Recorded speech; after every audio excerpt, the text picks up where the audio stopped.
성령 강림 후 16번째 주일 온라인 예배로 나오신 여러분과 여러분 가정 가운데 주님의 은총이 함께 하시길 바랍니다. 함께 묵도하심으로 오늘 예배 시작하겠습니다.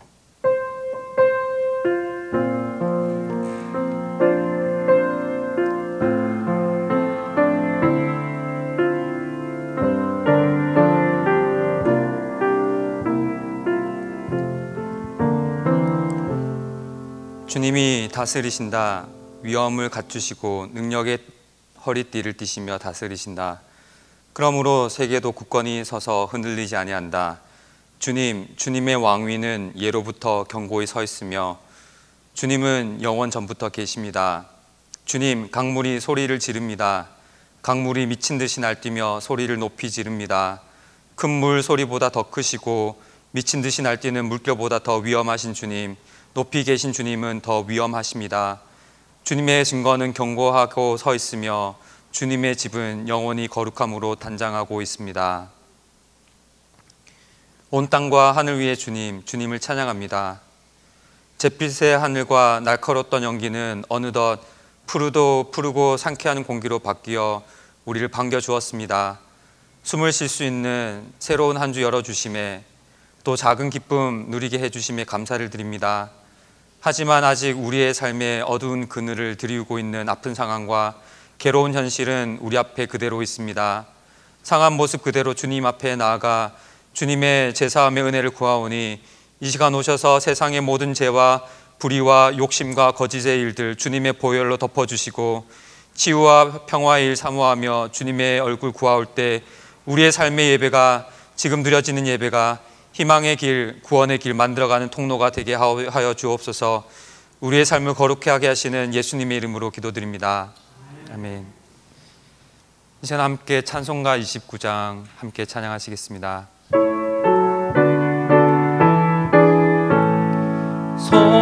성도여 다 함께 할렐루야 아멘. 주 찬양하여 할렐루야 아멘. 주 보좌 앞에서 택하신 은혜를 다 찬양하여라 할렐루야 아멘. 주 만문을 열어라 할렐루야 고난을 울려라 할렐루야 아멘. 인도자 되시며 진궁하 되신 주 그 사랑 끝없다 할렐루야 아멘. 주 찬양하여라 할렐루야 아멘.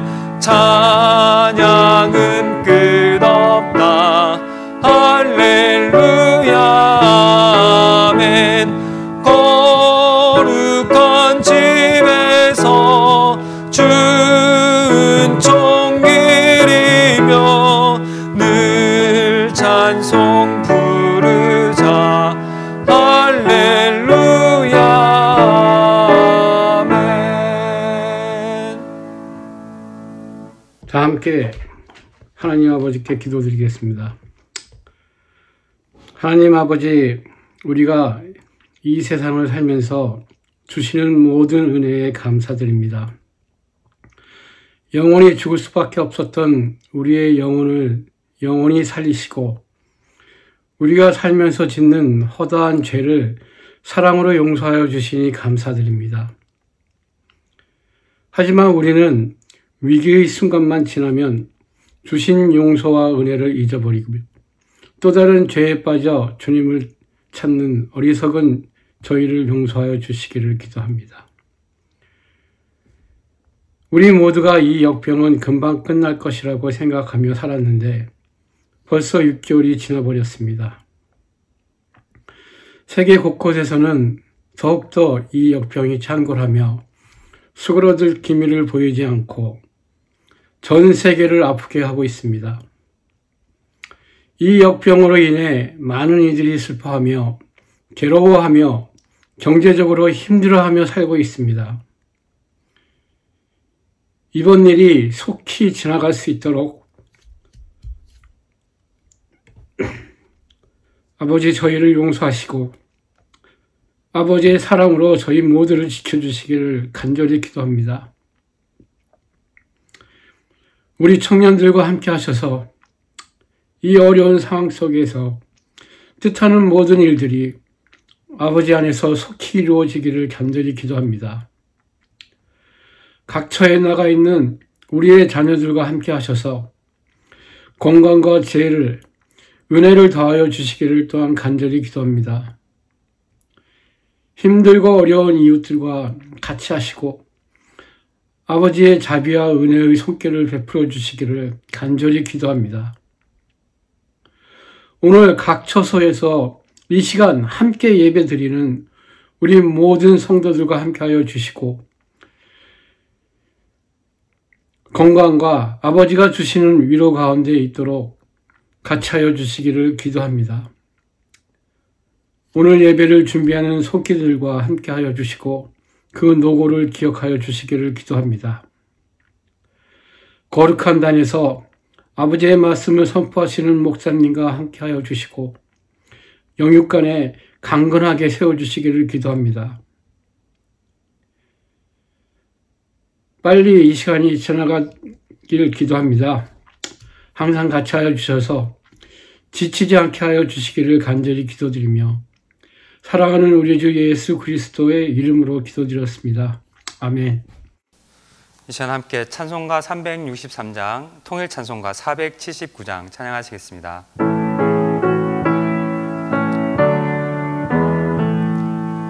내가 깊은 곳에서 주를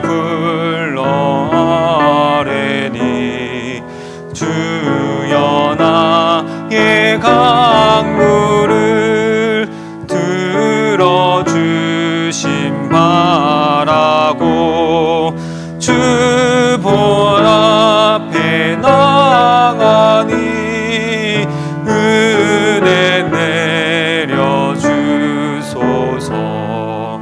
주의 크신 은혜와 그의 능력 바라라.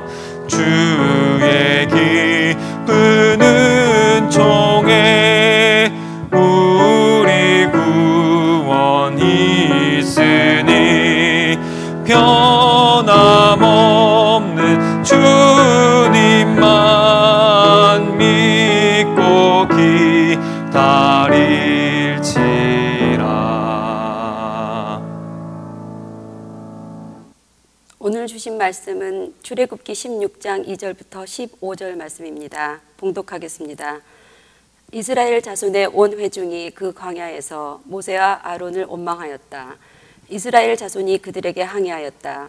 차라리 우리가 이집트 땅 거기 고기가마 곁에 앉아 배불리 음식을 먹던 그때에 누가 우리를 주님의 손에 넘겨주어서 죽게 했더라면 더 좋을 뻔하였습니다. 그런데 당신들은 지금 우리를 이 광야로 끌고 나와서 이 모든 회중을 다 굶어 죽게 하고 있습니다. 주님께서 모세에게 말씀하셨다. 너희가 먹을 것을 하늘에서 비처럼 내려줄 터이니 백성이 날마다 나가서 그날 먹을 만큼 거두어 드리게 하여라. 이렇게 하여 그들이 나의 지시를 따르는지 따르지 않는지 시험하여 보겠다. 매주 엿새 날에는 거두어 드린 것으로 먹거리를 준비하다 보면 날마다 거두던 것의 2배가 될 것이다. 모세와 아론이 모든 이스라엘 자손에게 말하였다. 저녁이 되면 당신들은 이집트 땅에서 당신들을 이끌어내신 분이 주님이시라는 것을 알게 될 것입니다. 당신들이 우리를 보고 원망한 것이 아니라 주님을 원망하였습니다. 주님께서 당신들이 주님을 원망하는 소리를 들으셨습니다. 이제 아침이 되면 당신들의 주님의 영광을 보게 될 것입니다. 우리가 무엇이라고 당신들이 우리를 보고 원망하십니까? 또 모세가 말하였다. 주님께서 저녁에는 당신들에게 먹을 고기를 주시고 아침에는 배불리 먹을 빵을 주실 것입니다. 주님께서는 당신들이 주님을 원망하는 소리를 들으셨습니다. 당신들이 하는 원망은 우리에게 하는 것이 아니라 주님께 하는 것입니다. 모세가 아론에게 말하였다. 주님께서 이스라엘 자손이 원망하는 소리를 들으셨으니 이스라엘 자손의 온 회중에게 주님 앞으로 가까이 나아오라고 일러주십시오. 아론이 이스라엘 자손의 온 회중에게 말할 때에 그들이 광야를 바라보니 주님의 영광이 구름 속에 나타났다. 주님께서 모세에게 말씀하셨다. 나는 이스라엘 자손이 원망하는 소리를 들었다. 너는 그들에게 너희가 저녁이 되면 고기를 먹고 아침에는 빵을 배불리 먹을 것이다. 그렇게 될 때 너희는 나 주가 너희의 하나님임을 알게 될 것이다 하고 말하여라. 그날 저녁에 메추라기가 날아와서 진친 곳을 뒤덮었고 다음 날 아침에는 진친 곳 둘레에 안개가 자욱하였다. 안개가 걷히고 나니 이럴 수가 광야 지면에 마치 땅 위에 서리처럼 보이는 가는 쌀아기 같은 것이 덮여 있는 것이 아닌가. 이스라엘 자손이 그것을 보고 그것이 무엇인지 몰라서 서로 이게 무엇이냐 하고 물었다. 모세가 그들에게 말하였다. 이것은 주님께서 당신들에게 먹으라고 주신 양식입니다. 아멘.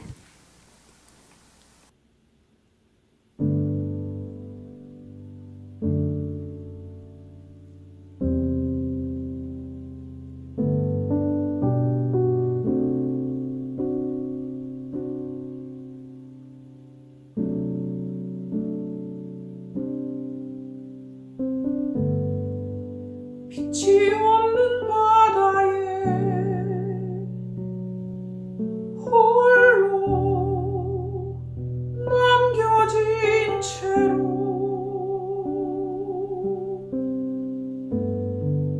나는 주를 바라네.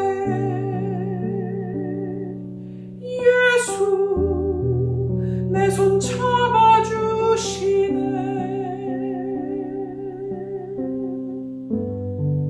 빛으로 오신 그가 내 삶 밝혀주시네.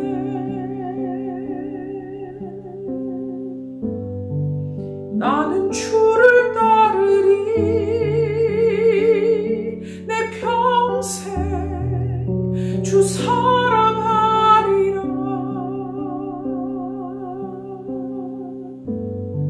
세상은 날 버리고 소망 하나 없어도 나의 사랑 주 날 안아주시네. 그가 함께 하시니 나는 오늘을 살리. 나의 모든 소망 오직 주 예수.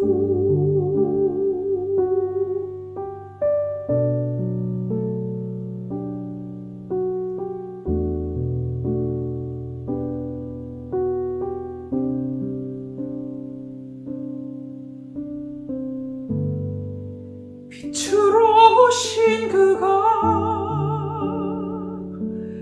내 삶 밝혀주시네.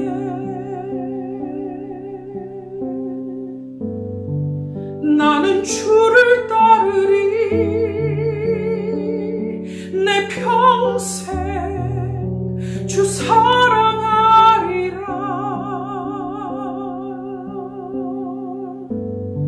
세상은 날 버리고 소망 하나 없어도 나의 사랑 주 날 안아주시네. 그가 함께 하시니 나는 오늘을 살리. 나의 모든 소망 오직 주 예수.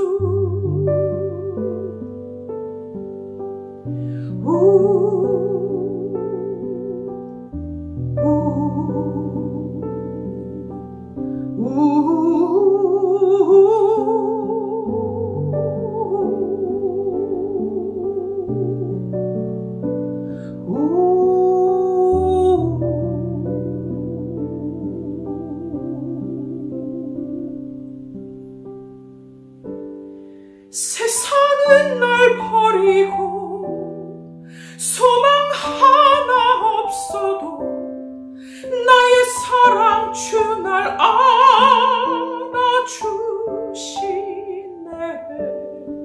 그가 함께 하시니 나는 오늘을 살리 나의 모든 소망 오직 주 예수. 세상은 날 버리고 소망 하나 없어도 나의 사랑 주 날 안아주시네. 그가 함께 하시니 나는 오늘을 살리 나의 모든 소망 오직 주 예수.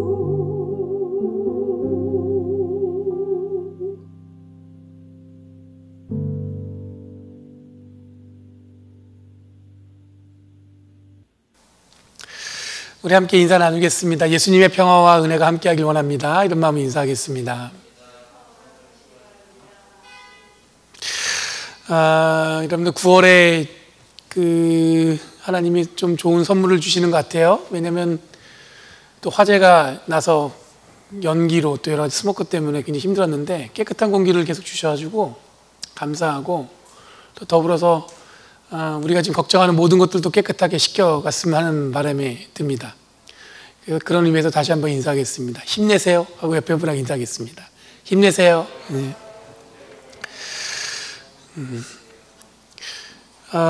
여러분, 오늘 읽은 본문은 그 모세와 아론에게 이제 불평하는 이야기로 시작하고 있습니다.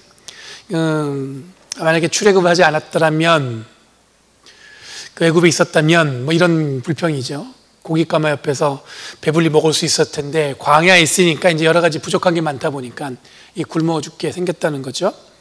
오늘 읽지 않았지만 15장에서도 보면은 이 불평이 계속 이어지고 있었습니다. 보면은 그 마라의 쓴물, 그러니까 물이 쓰니까 그것 때문에 불평을 했고, 또한 앞으로 읽을 17장에도 보면은 목말라서 어쩔 수 없는 그 이스라엘의 불평이 모세에게 화살이 꽂히는 장면이 오늘 읽은 본문 그 다음에도 이어지죠. 그러니까 오늘 본문은 먹을 거에는 불평이지만 불평은 늘 이스라엘이 출애굽한 이후에 어디서든 불평은 계속 지속되었다는 얘기예요. 이런 상황에서 하나님이 오늘 말씀에서 보면은 만나와 메추라기를 하늘에서 비가 내린 것처럼 마련해 주시는데, 이 지속적인 불평에서 하나님이 이런 은혜로운 이스라엘을 달래려는 이유는 뭐냐면 12절 말씀에 이렇게 얘기했어요. 나 주가 바로 너희들의 하나님이다. 계속 불평을 얘기하는 이스라엘한테 하나님이 원하시는 건 뭐냐면, 그들이 원하는 걸 채워주시면서 하신 얘기가 뭐냐면 나 주가 바로 너희들의 하나님이다. 출애굽 때부터 하나님은 끊임없이 아브라함의 하나님, 야곱의 하나님의 바로 지금 노예로부터 해방시킨 분, 광야에서 함께 하시는 분임을 계속해서 이야기하시는데, 이스라엘은 끊임없이 불평을 늘어놓고 있습니다. 하나님이 함께 하심이 아마 그들의 삶에서 그리 큰 능력으로 다가오지 않는 것처럼 보여져요. 여러분, 성경은 우리들에게 하나님이 가까이 임재하셨던 순간에도 불평과 불만족으로 아우성치는 이 이스라엘의 민낯을 보여주고 있습니다. 이 출애굽을 기록한 성서 기자가 웬만하면 조금 늘 이스라엘이 기왕이면 잘 써줄 것 같은데 굉장히 솔직하게 이스라엘이 잘 못한 것을 기록하고 있어요. 그 얘기는 뭐냐면 결국 하나님이 끊임없이 내가 바로 너의 하나님이다 라는 은혜를 주셨음에도 불구하고 이스라엘은 늘 불평했다는 것을 보여주고 있어요. 이 얘기는 한편으로 보면 우리의 삶에서 늘 불평은 떠나지 않는다는 얘기겠죠. 요나서 3장 10절, 4장 11절 말씀을 보면 요나가 하나님께 불평하는 장면이 등장하고 있습니다.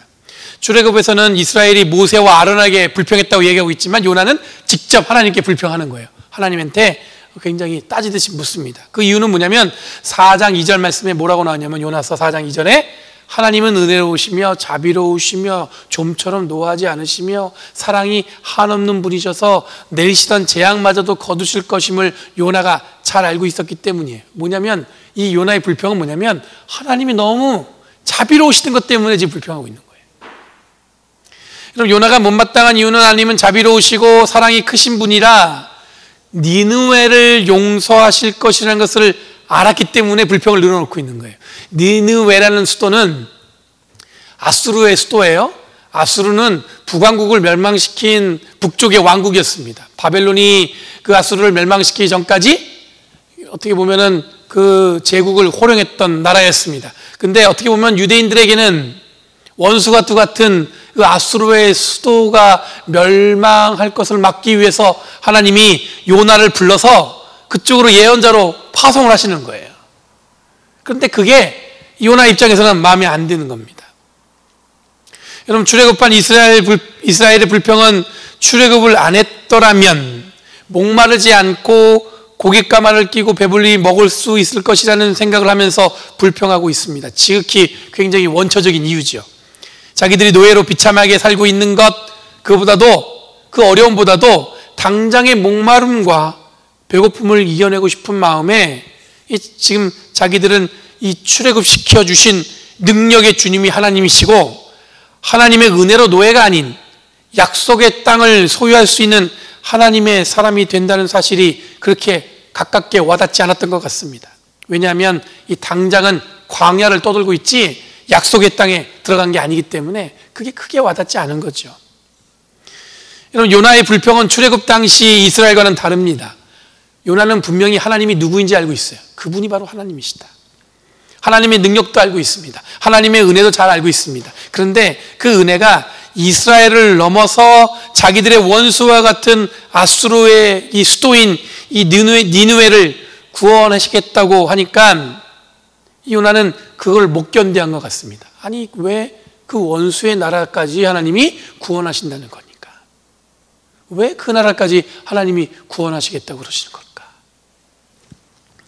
우리들이 요나 이야기는 그냥 물고기 뱃속에 있다가 3일 있다가 여러분들 그게 물고기 뱃속에 나왔다는 거, 그 정도로만 요나 이야기를 얘기하는데, 여러분들 요나는 하나님의 구원의 사역에 못마땅해서 멀리 도망갔던 사람이었습니다. 그런데 그럼에도 불구하고 요나를 다시 불러서 이스라엘이 생각하지 못했던 이 니느웨를 하나님이 구원하신다는 것이 이 요나서의 이야기의 주제예요.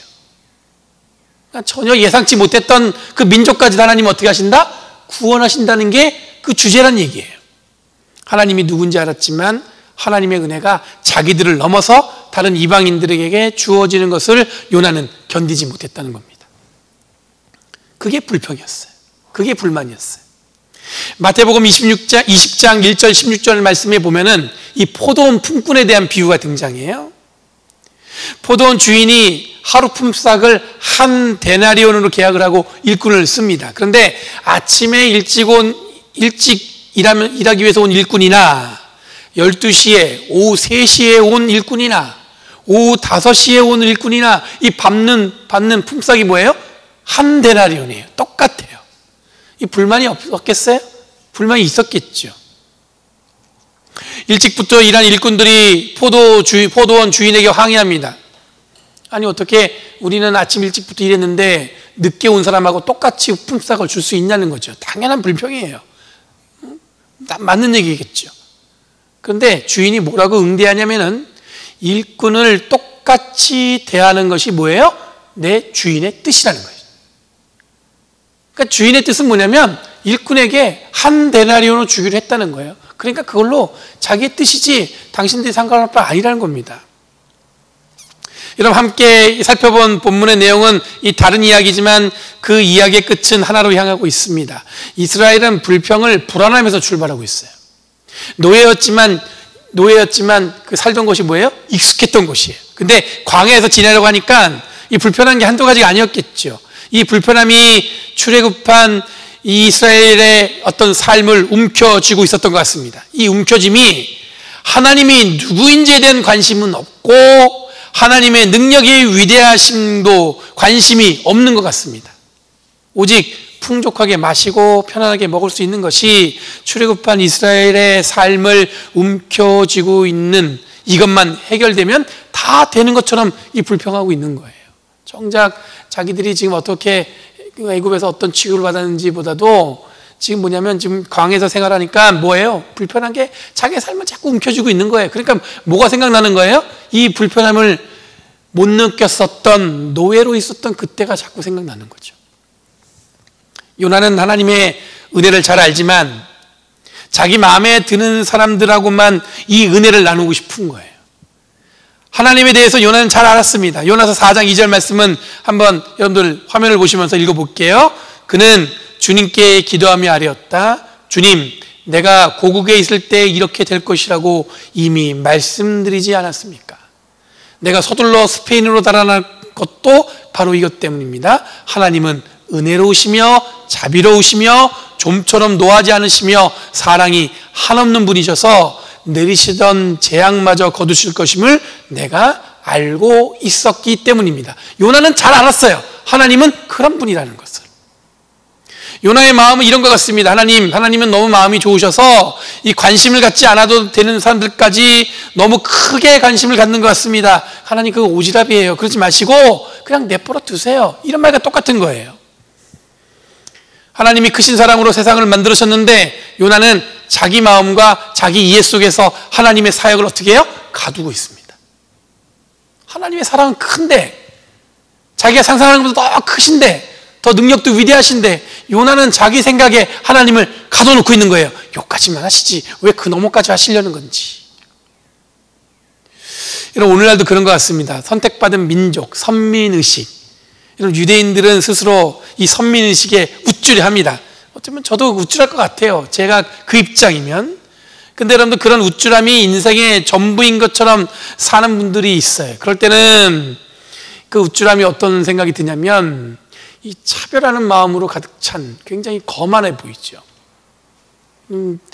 세상에서 가장 여러분 인종차별에 익숙한 사람이 누구냐면 유대인이라는 얘기가 있어요.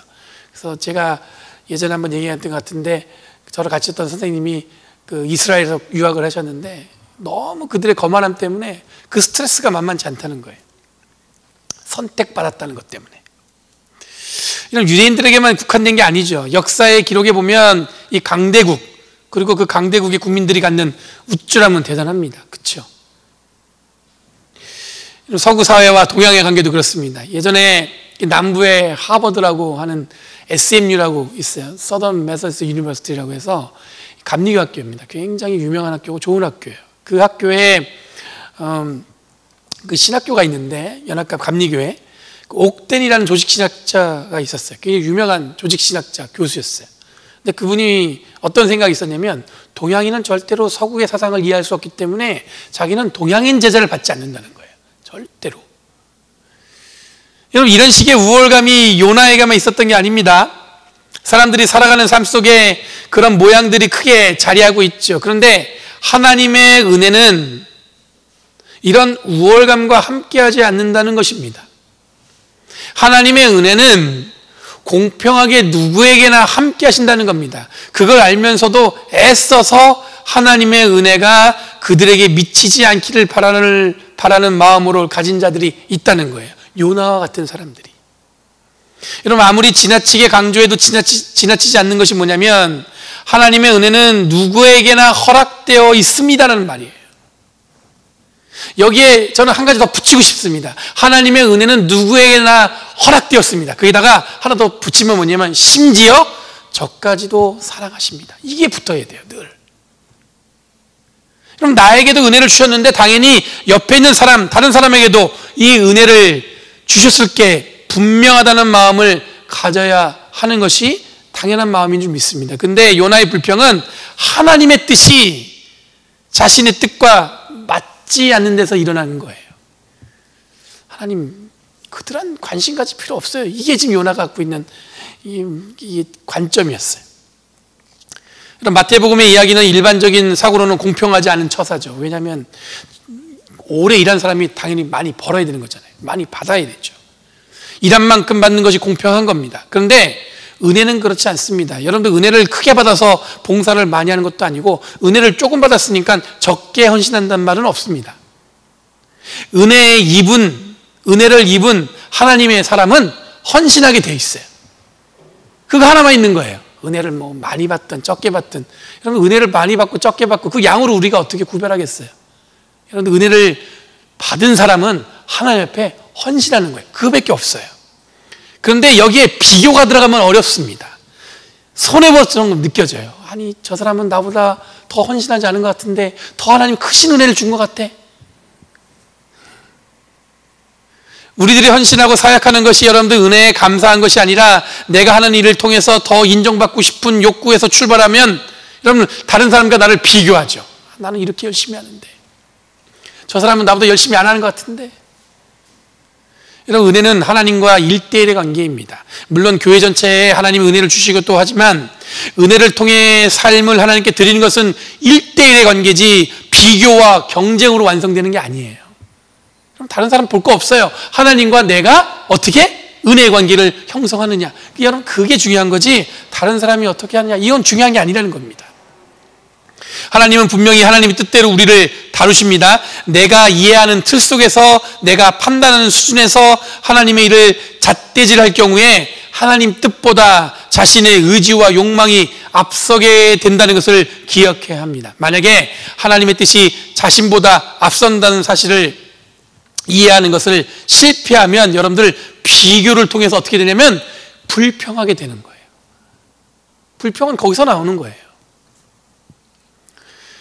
여러분 이 한 주간 이 본문을 묵상하면서 이 본문들이 우리들에게 어떤 메시지로 다가오는지 어떻게 말씀을 나눠야 할지 예전보다 전 좀 더 깊이 더 길게 묵상했던 것 같습니다. 어렵고 힘들어서가 아니라 아무래도 지금 우리들이 경험하고 있는 것들 그런 걸 고백할 때 이 비슷한 문제들이 우리 안에 가까이 있다는 생각이 들었어요. 이게 그냥 그 옛날에 출애굽했던 이스라엘 사람들이 가졌던 불평하는 게 그 사람들만의 문제가 아니라 요나가 불평했던 것처럼 요나가 갖고 있는 불평이 그때 요나만 갖고 있던 불평이 아니라 마찬가지로 마태복음에서 여러분들 아침에 일찍 일하면서 일했던 품삯을 받는 일꾼이 나중에 와가지고 자기 똑같은 품삯을 받는 사람들이라고 그 받는 것 때문에 가진 불평이나 지금 우리들이 경험하는 게 비슷할 거라는 생각이 들었단 얘기예요.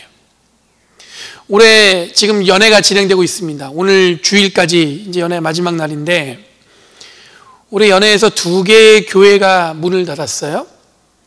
특히 여러분들 버클리에 있는 트리니티 교회가 문을 닫았습니다. 버클리에 있는 트리니티 교회가 역사가 140년 됐대요. 전 몰랐는데 140년 된 역사를 가진 교회가 2020년에 다른 이유도 아니고 교인들이 없어서 문 닫는다는 게 가슴이 아팠습니다. 여러분 가까이 있어서도 그렇고 그리고 저희 교회가 청년 사역을 위해서 그 공간을 사용했잖아요. 잘 아실 텐데 이 교회 문을 닫기 위해 투표하는 연회 첫날에 이 트리니티 교회 교인들이 연회 전체 목사님들과 평신도들에게 이메일을 보냈어요. 근데 이메일 내용을 쭉 보니까 뭐냐면 이 교회 문 닫는 게 안타까운 거예요. 이게 지금 그분들은 자기들은 새롭게 일어나고 싶었는데 자기들의 DNA 나이가 지금 나이가 다들 시니어 나이가 너무 많아서 이 새로운 힘을 받지 못했다는 거예요. 140년의 역사를 잘 이어서 예배하고 싶었는데 그렇게 되지 못했다는 겁니다. 그 이메일이 주는 무거운 마음이 이 첫날부터 굉장히 가깝게 느껴졌어요. 여러분 지금 우리들은 무언가 열심히 하고 있어요. 그렇죠? 예배도 열심히 드리려고 하고 사역도 예전과 다르게 상상할 수 없는 사역들도 하고 있고 선교도 열심히 하고 있습니다. 근데 그냥 열심히 하면 되는 건가? 이런 생각이 들었어요. 여러분 미국에 있는 한인교회이다 보니까 이민자의 삶을 들여다보면 우리들이 느끼는 목마름이 있습니다. 한계가 있는 거죠. 우리가 채워지지 않는 뭔가 이렇게 부족함을 느껴질 때가 있어요. 한국 사람이다 보니까 한국 교회 소식을 듣다 보면 여러분 마음이 아플 때가 많이 있습니다. 청년들이 교회를 떠난다고 하고 교회가 세상에서 손가락질 받는다고 하고 여러분 우리 교회는 아직 젊다고 하지만 대부분의 이민교회를 보면은 이 고령화로 점점 어떻게 보면 교회가 점점 이게 성장하지 못하는 걸 볼 수가 있어요. 어저께 어떤 목사님하고 잠깐 얘기를 나눴는데 우리 교회는 아무래도 10년 남은 것 같아. 다들 연세가 70, 80 팬데믹 상황이 지나고 그러면 운전을 하셔서 교회 올 수 있을까? 그런 걱정을 하는 걸 봤어요. 여러분, 이런 것들이 우리에게 문제가 아니라 우리들이 열심히 하는 이 열심, 그리고 우리들이 옳다고 하는 원칙들, 이런 것들이 과연 하나님이 은혜를 주시는 방식과 우리들이 하는 이 열심과 이게 잘 맞는지 이 살펴야 된다는 생각이 들었어요. 과연 지금 우리가 열심히 이렇게 하는 게 옳고 이게 맞는 건가? 우리가 하는 게 지금 바른 건가? 여러분, 사람이 문제일까요? 그러면 사람만 바뀌면 해결될까요? 물질이 문제일까요? 물질이 채워지면 더 이상 어떤 문제가 다 해결되겠습니까? 근데 이런 와중에 어디서나 이런 불평들이 다 차고 넘치잖아요. 근데 우리들 경험하지만 사람이 바뀐다고, 물질이 채워진다고 해결되지 않는 문제들이 넘쳐나고 있습니다. 여러분, 출애굽한 이스라엘은 불편함이 그들의 삶을 움켜쥐고 있었어요. 그러니 앞뒤에 안 가리고 불평만 늘어놓습니다. 하나님이 그렇게 가까이 동행하셨는데 하나님이 누군지도 모르는 거예요. 그러니까 하나님이 계속 만나와 메추라기를 주시면서 그러는 거예요. 내가 너희들의 하나님인 줄 알게 하려고 이걸 한다는 거예요. 그렇게 가까이 계시는데 하나님이 누군지도 몰라요. 그냥 불평만 해요. 그러면 혹시 우리들 모르게 이 무언가에 움켜쥐움 당해서 하나님의 은혜가 무엇인지도 모르고 근심 걱정에 빠져 있는 것은 아닌가 생각해 보았습니다. 여러분, 교회는 세상이 하는 걱정, 세상이 옳다고 하는 것에 움켜쥐움 받는 공동체가 아니라 최선을 다해서 지금 우리와 함께 하시는 분이 하나님이시라고 고백하는 공동체인 줄 믿습니다. 그러니 우리들이 움켜쥐움 받은 것은 뭐예요? 오직 뭐에만 움켜쥐어야 돼요? 은혜에만 움켜쥐움 받아야 되는 거예요. 걱정이 많으면 여러 가지 생각들이 머릿속에 잠도 잘 안 오잖아요. 그 생각 때문에 벌떡벌떡 일어나고, 그게 무슨 얘기냐면 그거에 내 삶이 그냥 어떻게 돼요? 다 움켜쥐움 당하고 있는 거예요.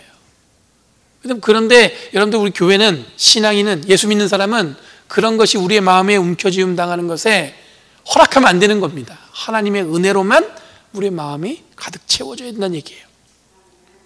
이런 요나와 같은 이기적이고 우월감에 빠진 생각들이 혹시 교회 안에도 그대로 자리하고 있는지 한번 살펴봐야 될 것 같습니다. 요즘 한국교회를 보면 이런 착각과 우월감에 세상을 꾸짖듯이 세상이 교회의 선언을 두려워할 줄 알고 얘기하는데, 오히려 반대로 세상이 교회를 걱정하고 교회가 세상보다 가벼워졌음을 경험하고, 어떻게 보면 세상이 교회를 향한 비판이 예리한 검처럼 예언자의 목소리로 들릴 때가 있을 때가 있어요. 그럴 때 가슴이 저는 움찔움찔해요. 오히려 세상이 하는 얘기를 귀 기울여 드려야 할 때가 아닌가. 하나님이 어떤 분인지 잘 알면서도 하나님의 능력을 드러내고 싶어하지 않는, 하나님이 하신 일이 못마땅해서 멀리 배를 타고 도망가는 요나처럼 자기가 해야 할 일을 하지 않고 자기가 하고 싶은 일로 하나님을 가둬두고 있는 것이 아닌지를 한번 살펴봐야 한다는 얘기예요. 하나님이 원하시는 일을 우리한테 얘기하시는데 그건 귀를 막아두고 내가 하고 싶은 일만 하려고 한다는 거예요. 여러분, 지금 우리들이 잘하고 있다고 생각하시나요? 우리도 열심히 무언가를 하고 있는데 지금 우리들이 하는 일이 정말로 하나님이 원하시는 일을 하고 있고 하나님을 알리는 일이고 하나님의 은혜가 우리를 넘어서 세상에 역사하는 것임을 확신하고 계십니까? 그럼 출애굽한 이스라엘처럼 이 불평하는 것에 익숙하게 살아가고 있지 않은지, 요나처럼 우월감에 있는 것은 아닌지, 그러다 보니까 하나님의 뜻이 그 위에 자기 의지를 드러내면서 살아가지 않는지 살펴봐야 된다는 거예요. 하나님 뜻보다 내가 생각하는 게 먼저 앞서서 그것이 앞서가는 것은 아닌지. 여러분, 하나님은 은혜로운 분이시지만 단호한 분입니다. 결코 우리의 뜻대로가 아니라 포도원 일꾼들에게 똑같은 품삯을 주시는 것을 결정하시는 주인으로 우리와 함께 하시는 거예요. 내가 생각할 땐 그렇지만 하나님이 그렇게 하신다면 그렇게 하는 거겠죠. 여러분, 내가 계산한 대로 하나님이 맞추지 않으시고 하나님이 원하신 대로 계산하신다는 사실을 기억하시는 저와 여러분 되길 간절히 바랍니다. 여러분, 이 한 주간 이 말씀을 통해 이런 묵상을 하니까 한편으로는 마음이 무겁지만 한편으로는 이 가리워졌던 게 환하게 드러나는 기분이었어요. 코로나 바이러스로 답답하게 살아가는데 2020년에 모든 것이 이 분주하게 이루어지다가 세상이 다 멈춰진 것처럼 머물러 있어요. 보통 연애를 하면 여러분들 연애장에 저희가 같이 모이거든요. 한 600명 정도의 회원이 모여요. 그러면 회의가 얼마나 길은지 모르는데 이걸 온라인으로 하니까 얼마나 쉽게 빨리빨리 끝나는지 모르겠어요. 그러면 한편으로는 무슨 생각이 들었냐면 이건 또 좋은 점이 있네. 또 이런 생각이 들더라고요. 여러분 이것은 고난일 수도 있겠지만 우리를 깊이 돌아보게 하는 이 거룩한 시간이 될 수 있을 것 같습니다. 그러니까 중요하지 않은 것에 너무 우리가 마음도 빼앗기고 시간도 빼앗기며 사는 거 아닌가 그런 생각이 들었어요. 여러분 몇 교회가 문을 닫으면서 여전히 교회를 다시 세우기 위한 개척 계획도 연회에서 소개되어졌습니다. 그것으로 위안 삼기에는 우리들에게 펼쳐지는 현상은 이 긍정적이지만은 않죠. 제가 지금 살고 있는 사택은 아까 말씀드린 이번에 문 닫은 트리니티 교회의 사택이었습니다. 교회가 문을 닫으면서 연회에서 저희 교회에 임대를 해준 거예요.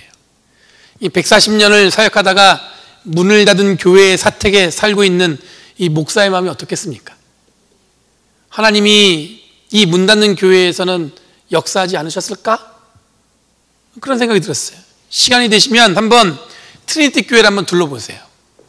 웅장한 성전에, 소예배실에, 오피스 빌딩에 지금 막 임대를 주었지만 기숙사에 넓은 주차장까지 예전에 이 교회가 얼마나 부흥했었는지를 짐작할 수 있습니다. 정말 교회 본당 안에 들어가 봤더니 1000명은 좋게 들어갈 수 있는 성전이 있더라고요. 근데 그 성전을 20년 동안 사용하지 않았대요. 그렇게 크게 부흥했던 교회가 문을 닫고 그 문 닫는 교회의 사택에 살고 있는 저는 그 140년의 빛을 고스란히 제 마음에 떠하는 것 같은 느낌이에요. 내가 이걸 다 짊어지는 거 아닌가? 여전히 하나님이 함께 하시지만 그것보다도 자신들의 불편함을 불평했던 이스라엘, 하나님을 잘 알고 있지만 알고 있는 대로 살지 않고 자기 마음에 맞게 하나님이 해주시기를 기대했던 교만했던 요나, 품삯을 약속받고도 다른 사람과 비교하면서 적게 준다고 주인에게 불평을 늘어놓는 포도원 일꾼들, 이들의 모습이 저의 삶에 오버랩되면서 그들이 바로 나라는 사실을 깨닫게 됐어요. 나도 이런 거 아닌가 지금. 사랑하는 열린교회 성도 여러분, 제가 빚진 마음을 전 여러분들과 함께 나누기를 원합니다. 제가 혼자 힘들어서 감당할 수 없어서 함께 하자는 게 아니에요. 여러분 우리들이 하나님이 주시는 사명은 140년을 이어온 교회가 문 닫는 그 과정 속에서 겪어온 여러 가지 풍파와 어려움과 기쁨과 감사들을 충분히 함께 우리가 나누고 소화하고 싶어서 그런 거예요.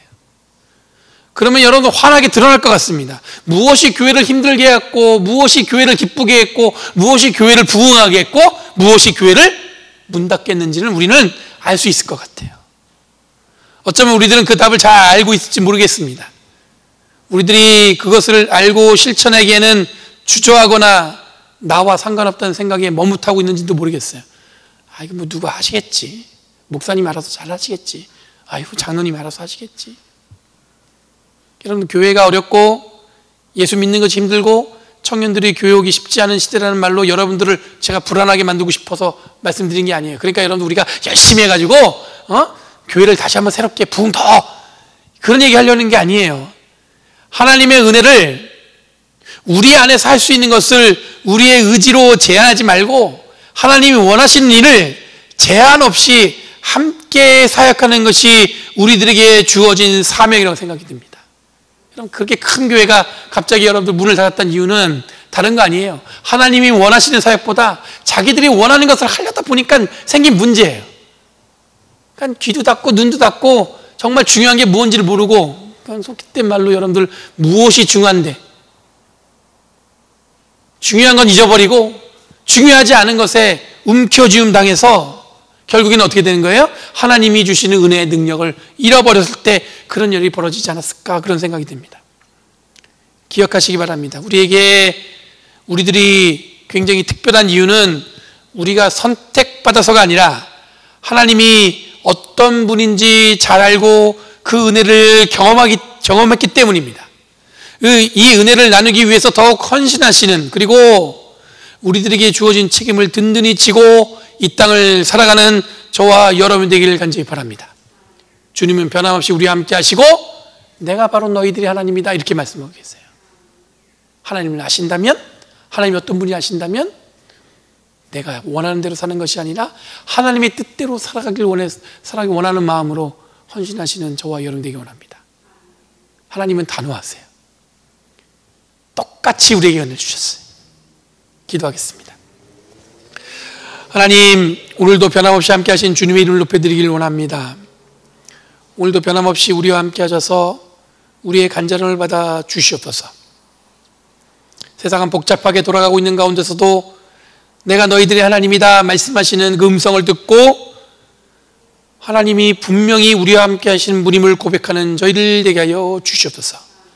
그런 가운데 하나님, 내가 원하는 것에 목말라하지 않고 하나님이 원하신 것이 무엇인지를 깊이 살펴보며 하나님의 뜻을 쫓아며 살아가는 저희들 되도록 이끌어 주시옵소서. 감사드리며 예수님의 이름으로 기도하옵나이다. 아멘. 이제 함께 준비하신 헌금 드리시면서 찬송가 427장, 통일 찬송가 516장 찬양하시겠습니다. 마음 가난한 사람 복이 있나니 천국이 그들의 것임이요 늘 애통하느니 복이 있나니 그들이 위로를 받으리라 화평케 하느니 복이 있나니 그들이 하나님 아들이요 핍박을 받느니 복이 있나니 천국이 그들의 것임이라. 아멘. 날마다 주님이 주신 은혜와 사랑에 감사드립니다. 이 시간 우리의 마음을 주님께 온전히 드리기를 원합니다. 주님 기뻐 받아 주시옵고 이 예물을 드린 손길을 통해서 하나님의 거룩한 사랑과 은혜가 널리 전해지도록 주님 사용하여 주시옵소서. 공개하는 마음으로 드리는 그 마음 속에 하나님의 은혜와 사랑으로 덮어주셔서 그 손길에 물질이 마르지 않도록 주님 축복하시고 언제나 어디서든 주님의 뜻을 쫓아 그의 삶을 드리며 하나님께 기뻐 드리는 산 제물이 될 수 있음을 감사함으로 살아가도록 이끌어 주시옵소서. 우리들이 보내는 시간은 지금까지 한 번도 경험해보지 못한 시간 속에 살고 있습니다. 그러나 주님, 그런 가운데서 하나님이 우리와 함께 하셔서 우리를 통해 하나님의 거룩한 일을 역사하시고 또한 우리는 그 소망을 받아 거룩한 도구되어 하나님의 뜻을 이루어가는 주님의 귀한 자녀를 되도록 주님 이끌어 주시옵소서. 아버지 하나님, 엉뚱한 것에 우리의 삶이 움켜쥐움 받지 않도록 이끌어 주셔서 하나님의 은혜와 사랑을 온전히 바라보는 가운데 주님이 이 모든 것을 이루셨구나 고백하도록 주님 이끌어 주시옵소서. 날마다 주님 하루하루 가까이 우리와 동행하신 줄 믿사오며 이 모든 말씀 예수님의 이름으로 간절히 기도하옵나이다. 아멘.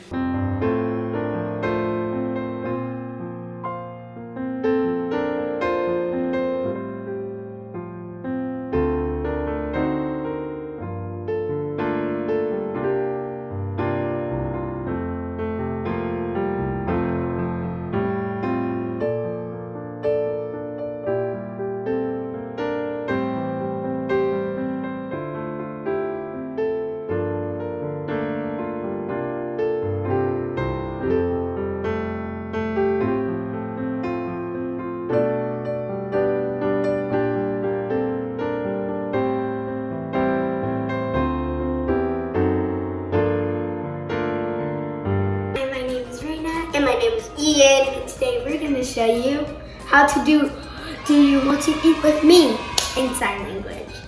Ready? Let's do it. Do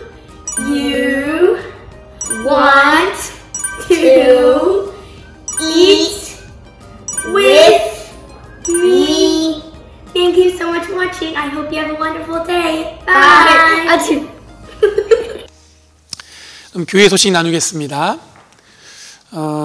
여러분 다음 주부터는 저희가 라이브 예배로 드리겠습니다. 여러분들 자세한 거는 주중에 그 안내에 대해서는 속해 방을 통해서 전체를 공지할 텐데 라이브 예배가 뭐 다른 건 없을 거예요, 느낌은. 근데 이제 진행하는 사람들이 굉장히 준비를 많이 하고 노력을 많이 하고 있습니다. 그래서 위에서 기도해 주시고 수고하는 손길들 늘 지치지 않도록 여러분들 격려해 주시고 함께 해주시면 감사드리겠습니다. 다음 주부터 주일날 저희가 라이브로 예배 드리도록 하겠습니다.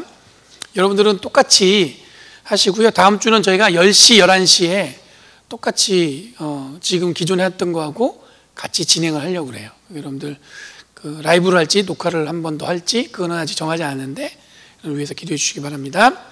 여러분 북가주 여성교회 온라인 바자에 여러분들 주보 참조해 주시고요.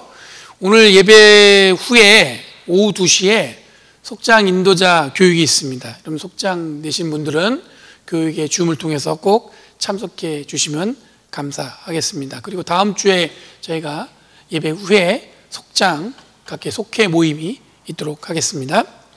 온라인 컨텐츠 캠페인 여러분들 기억해 주셔서 계속 좋아요와 공유를 부탁드리고요. 연회는 오늘 마지막으로 여러분들 마무리하고 제가 지금 녹화로 예배드리지만 저는 지금 아마 세크라멘토에 있을 거예요. 그래서 레코그니션 오브 워드 서비스에 참석하기 위해서 세크라멘토에 다녀옵니다. 그리고 저희 박진희 성도님, 이윤희 집사님 그 아버님이 그 하나님의 부르심을 받으셨어요. 급히 이 장례 일정을 위해서 귀국해서 한국에 가셨는데 여러분들 그 코로나 바이러스 여러 가지 상황이 편치 않은 상황이잖아요.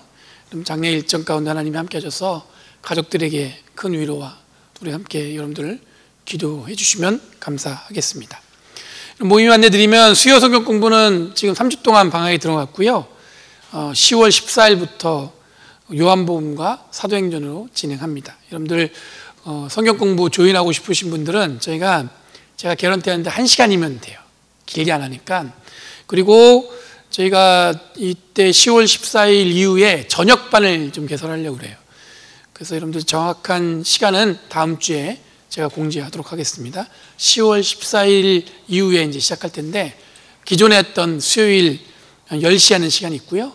저녁반이 또 진행되니까 여러분들 조인하실 분들은 알려주시면 저희가 줌 그 미팅 주소를 알려드리도록 하겠습니다. 이 시간에 우리 함께 축복하는 마음으로 같이 축복송 같이 찬양하겠습니다.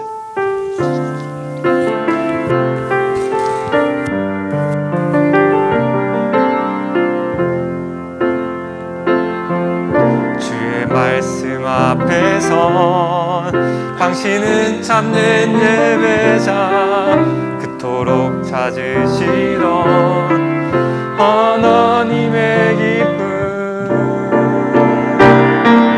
이 세상을 향한 거룩한 생명빛 되어 이 세상을 위한 구원의 소망 되어 영원한 하나님의 나라 함께 세워가리.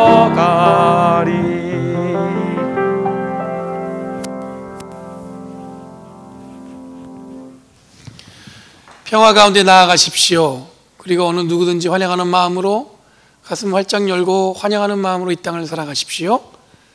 주님의 뜻과 은혜 가운데 내가 너희들의 하나님이다 말씀하시는 하나님의 음성을 온전히 듣고 누구에게나 열린 하나님의 은혜와 사랑을 널리 전하기 위해 헌신하기 위해 머리 숙인 성도들 머리 위에 성부 성자 성령 하나님의 은혜와 축복이 영원토록 함께 하시길 간절히 축원하옵나이다. 아멘.